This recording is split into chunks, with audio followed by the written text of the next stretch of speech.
Ladies and gentlemen, we're back with quite possibly one of the most eventful, exciting, sad, all over the place episodes of the Rider Review brought to you by 13K Productions. After an unfortunate loss to the Toronto Argonauts, but a sort of limbo middle mooted week, to say the least, here in Saskatchewan, as Craig Dickinson has been informed that he's been relieved of his job. Honestly,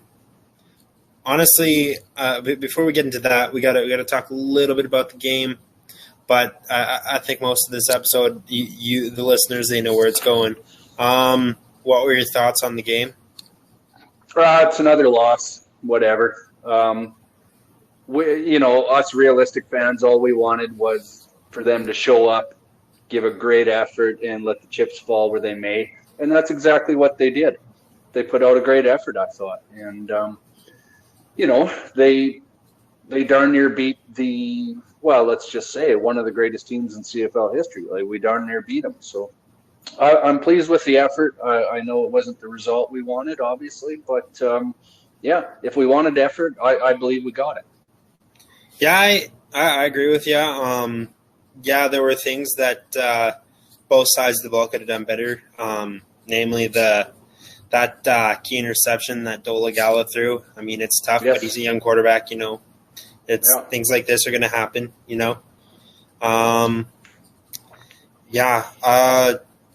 The team just. I mean, they put an effort, but they struggled as we expected them to against Toronto. And I mean, we still put up a really good fight. And but I get we're only 2 minutes into the podcast, but still, we're done talking about the game, man.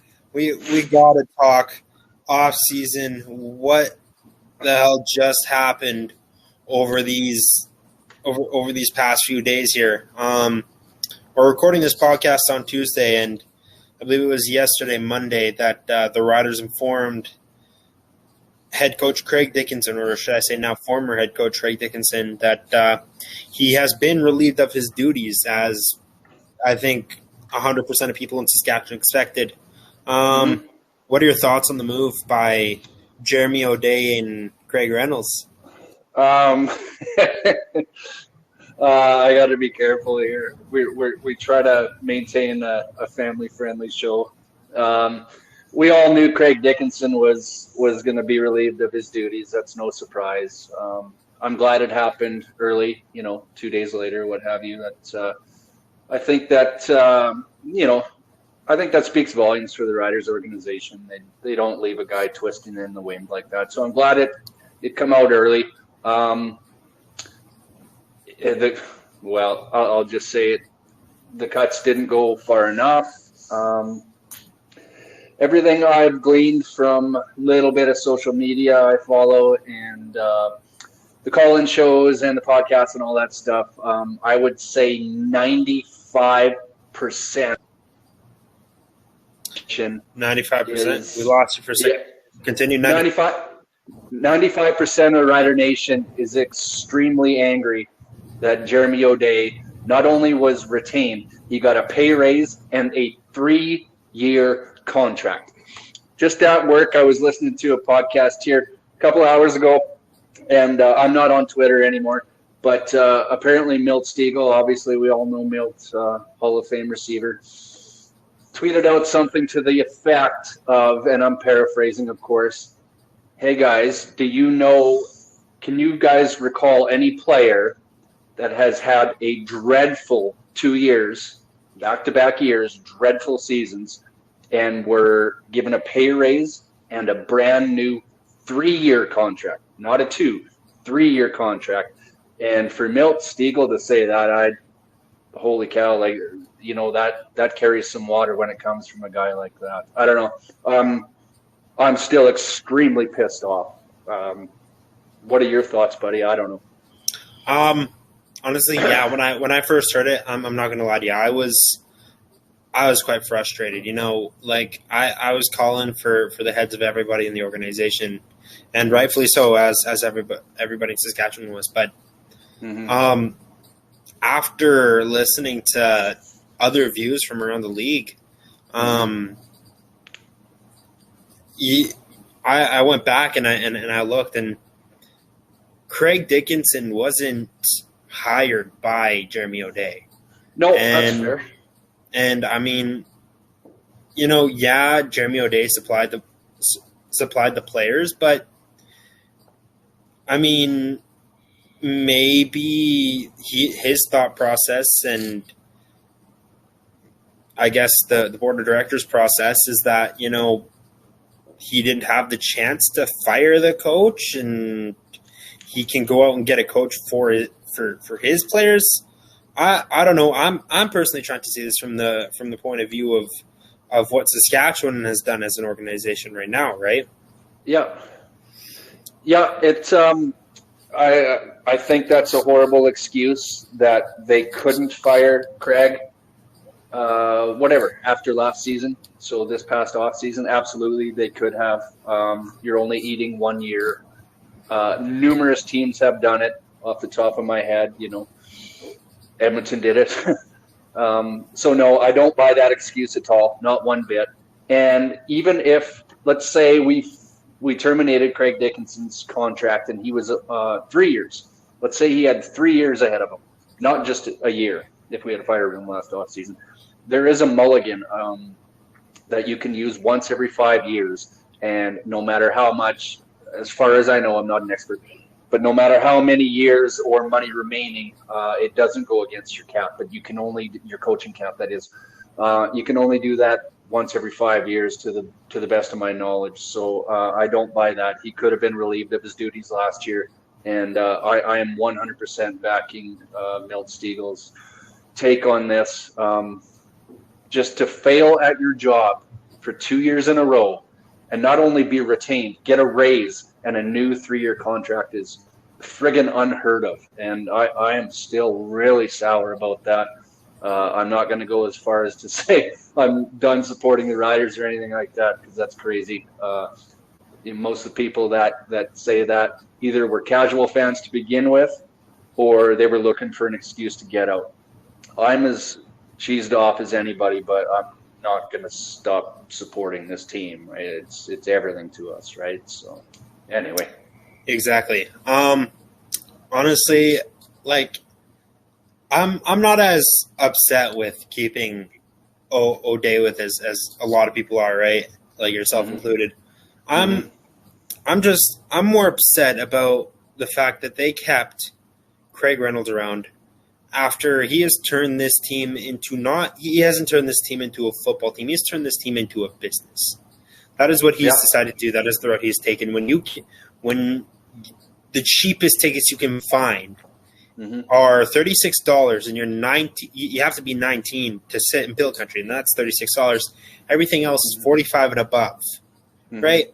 And then on top of that, if you want a beer, you have to go pay $9.50 for a can of Pilsner. Yeah, and that's that. Mind you, that is after happy hour before the games. But I think it's a little ridiculous that you're keeping this guy around. You have to run this team not only as a business, but as a football team as well. And you have to run it according to what the fans want, right? Honestly, I don't want to go and buy $9.50 beers. And honestly, you don't need to sell the beers for $9.50. It's ridiculous. So I'm more concerned about the fact that they kept Craig Reynolds than I am about the fact that they kept Jeremy O'Day personally. Yeah, well, if O'Day was staying, Craig Reynolds is staying. Those two are tied at the hip. That's how it's going to go down. And when they're both eventually fired, and they will be, make no mistake, they'll both be skidded in unison as well. They're the best of buddies. Yes, Craig Reynolds is a money manager. He's an accountant. He's a CPA, as I understand it. So that is his business. This is what he's trained to do. And that's great. You need that. We need to make money. But you're absolutely right, Caden. The football sense is just not there with that man, as far as I can tell. and it certainly was with his predecessor Jim Hobson, right? So it's really disappointing to see. I don't think anyone in Rider Nation is happy that Craig Reynolds is staying on. In a 9-team league, we have not sniffed a Grey Cup in 10 plus years, and anything can happen next year. But let's be honest, it ain't gonna happen next year neither. So, well over a decade, and we can't get into the Grey Cup in a 9-team league. In my mind, this should have been torn down to the studs and rebuilt. I don't know how they're going to sell season tickets and enthusiasm for next year with Jeremy O'Day and Craig Reynolds at the helm. I honestly don't see it. I hope I'm wrong. I really, really hope I'm wrong. But I just don't see a path forward where they're going to be able to sell that, with any great success. So I don't know. Here's hoping. The coaching search is heating up, and it's going to be fun. I'm looking forward to that. Like, I know our season's over, and that really kind of breaks my heart, but I'm looking forward to the coaching search and the interviews, and let's hope it goes a little better than our search for an offensive coordinator went last year. Because as you can remember, and I'm sure the listeners as well, there was about 5, maybe 6 guys that turned down an opportunity to interview. Like, they were so disgusted and disenchanted by the potential of our franchise that they didn't even want to interview for a job, which is, I've never heard of that. Perhaps it's happened before, but so let's hope our head coach search goes a lot better than that OC search, because, dear Lord, Kelly Jeffrey has been an absolute unmitigated disaster. I'm not saying anything about him as a man, but oh my Lord. It's embarrassing, right? Yeah. That's all I got. Yeah. I want to circle around back to your point of fans buying tickets. I'll tell you, unless the Riders go 5-0 through the first 5 games of the season, which I doubt they will, I'm not buying a ticket or two. Like, I'll tell you that much. It's that's how I'm just. I don't like. I guess we got to get over to the fun conversations now. Sure. And I got to throw some names out to you. Scott Milanovic, Buck Pierce is being thrown around, Henry Burris. What are your thoughts? Who do you think would be the best head coaching candidate to come in and take over the Riders? What I think, I don't make my living as a football professional, so who gives a hoot what I think? But Scott Milanovic, 100%. You pay him what he wants, essentially. I think we missed a golden opportunity, and I honestly thought that there was a chance it could happen here down the road of snagging Kyle Walters, the GM, out of Winnipeg. There's rumors that him and O'Shea do not get along great, I guess. And O'Shea was extended last year, or before this season, I guess. And the assistant coaches and all that jazz. And the GM, Kyle Walters, was not. And I think he's gone. And I think he's the best GM in the CFL, bar none. And we missed like I said, a golden opportunity to improve our franchise for years to come. Getting back to the head coaches, Scott Milanovic. Look, there's a lot of good not even young. There's a lot of good coaches out there. Names have been bandied about here that don't have head coaching experience in professional football per se, that are intriguing candidates. But after what we just witnessed the last 4 years, well, I don't know, 2019 was good, but anyway, what we witnessed the last 2 years anyway, you could even say 3, but is I do not want our new head coach to have 0 professional head coaching experience. I don't want a green guy. I really don't. Some of those names are great. They really are, but I'm not willing to take a chance. This franchise should not be willing to take a chance anymore, because I wasn't at the last game, but I heard from some people that I trust that they announced 24,000 or whatever. There might might have been 15,000 in the fans, and you could see it on TV.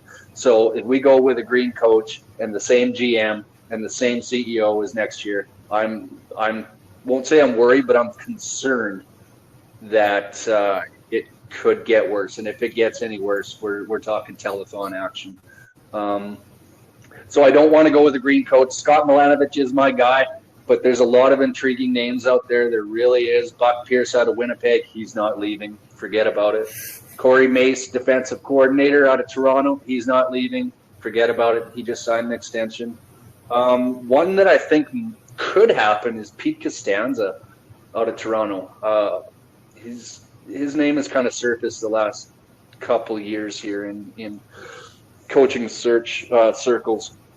He's an intriguing prospect.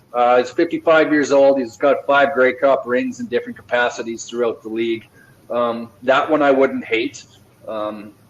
He seems to have a really good rapport with his players and everything, as far as I can tell by reading and catching up on the news. But, 100% Scott Milanovich is my guy. Hands down. 100%. I agree with you, Scott Milanovich. That I was talking to my dad when we were fixing my car yesterday, and we were speaking. And you have to give Scott Milanovich whatever he wants. Give him a blank check. I think so. But from what I'm hearing, I'm not going to name my sources, but Henry Burris, former CFL quarterback, he's one of the top contenders for the job right now. And I know you said you don't like the green coaches, like fresh guys, but I don't know. I feel like maybe bringing in a guy who knows the game, like Henry Burris is. I think that could be something that helps us out. Hank is great. He's an infectious personality. He's one of the best quarterbacks that I've love him or hate him. You have to admit, he's certainly one of the best I've seen in the CFL. And he's winning Grey Cups. He's winning Grey Cups at 42 years old. He's a man of the fans, all that stuff.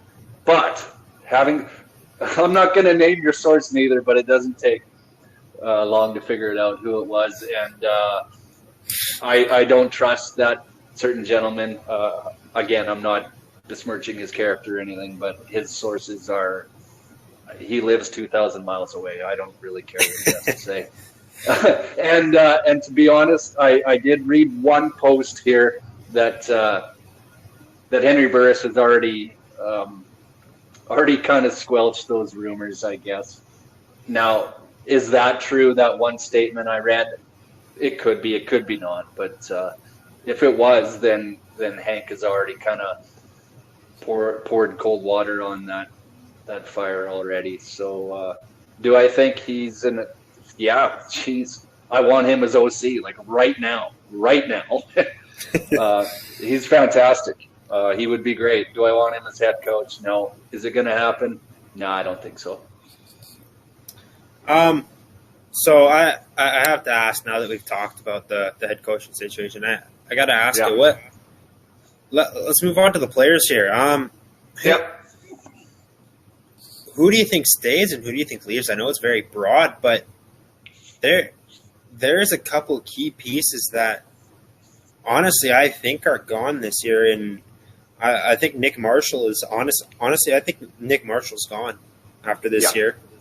I think Derek Moncrief might be on his last legs.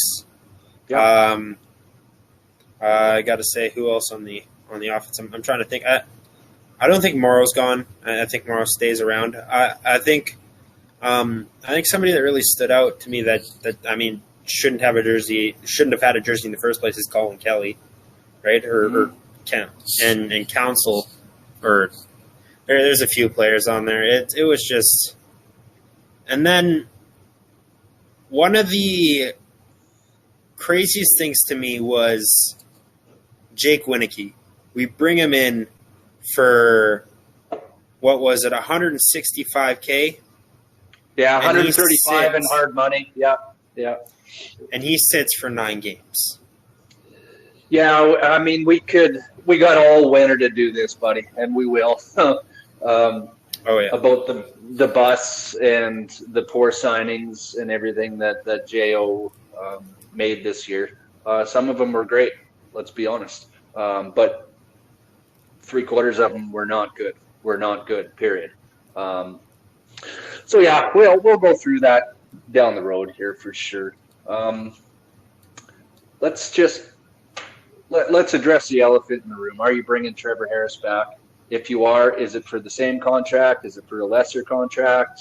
An extension? Or what are you doing? Personally, honestly, it depends on who we get as a head coach. If we bring in Scott Milanovic, obviously he's going to want to compete. I've been hearing things that if this could be a quick turnaround. I don't buy it. No. Honestly, I really don't buy it. But if you bring Trevor Harris back, you're obviously trying to compete. So yep. Realistically, I guess either personally, even if you're not trying to compete, I still think you bring him back to teach Dolegala, because we know Dolegala is our future guy. We know this.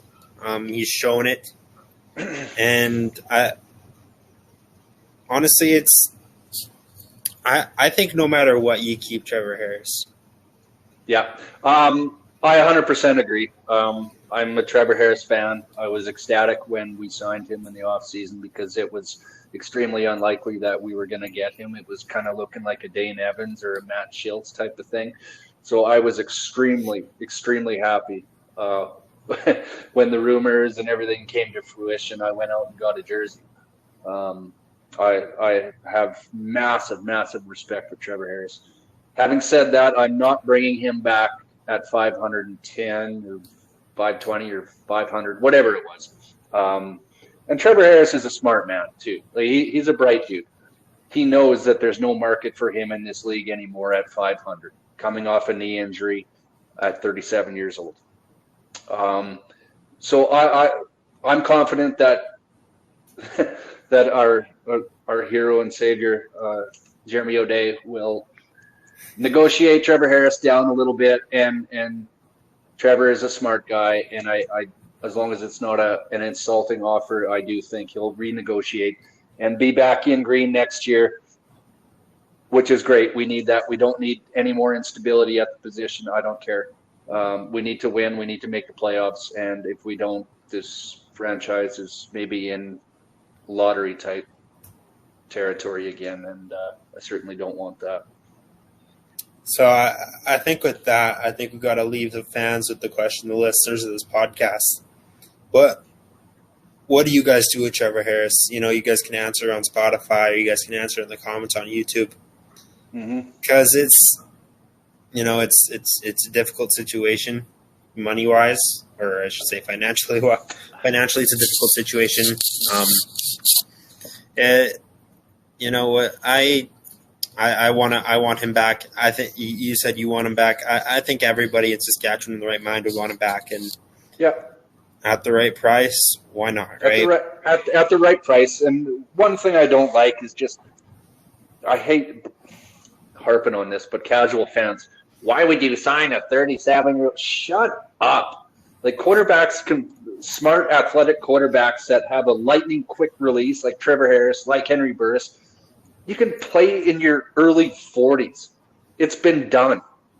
And Trevor Harris is a fitness nut. Like, that dude, there ain't an ounce of fat on him.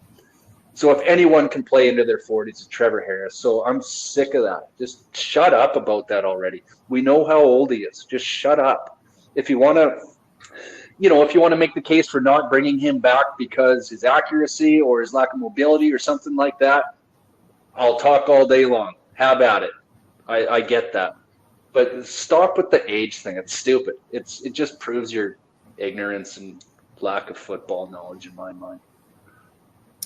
Now, before we leave the podcast, I got to ask you, who's your pick to play in and win the Grey Cup? Dude. No.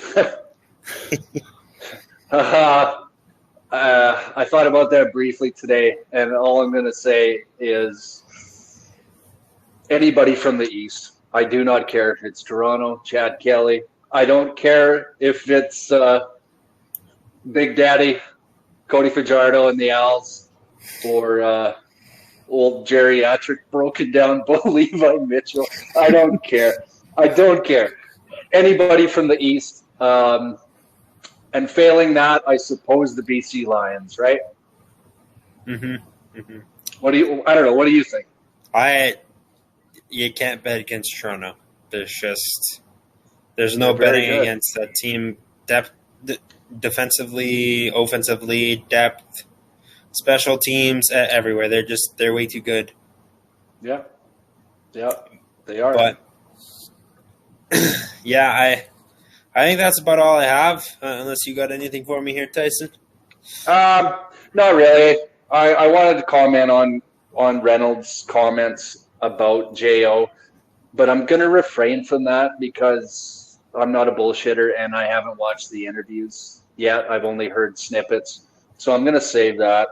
But those two are tied at the hip. I've already made that clear, and from what I can gather, his interview is definitely verifying. I got nothing. Lost you for a second. I'm here. I got nothing today. The Elks released Coney Ely, great big defensive lineman, defensive end. Spent, goodness, I don't know, the better part of a decade down the NFL. Still somewhat productive as far as I know, but he's worth a look at camp. Oh, yeah. And this one I've been thinking about for a couple of weeks now, maybe even more. If you want a hot take that's coming out of nowhere and you cannot hold me to it for anything, is Kadeem Carey is going to be a starting running back for the Saskatchewan Roughriders next year. It seems that that's a hot one, buddy. That's a hot one. I'm burning up here, man. Yeah. It seems he's kind of fallen out of favor in Calgary. And a year ago at this time, he was the best running back in the league, and it wasn't even close. So Calgary's kind of fallen in love with Dietrich Nichols, I believe is his name. And then they also have that little scat back, Peyton Logan. So that's my hot take for the week. I hated playing against him, but boy, oh boy, he sure looked good in green. And that's no disrespect to Jamal Morrow. And let's give a little shout out because this is all we have to celebrate.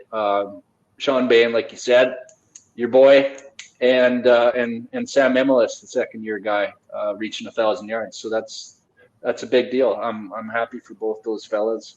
And I thought it was weird. Tevin Jones, I haven't rewatched the game because who cares anymore. But Tevin Jones was only 114 away from 1,000. I'm not sure he dressed even.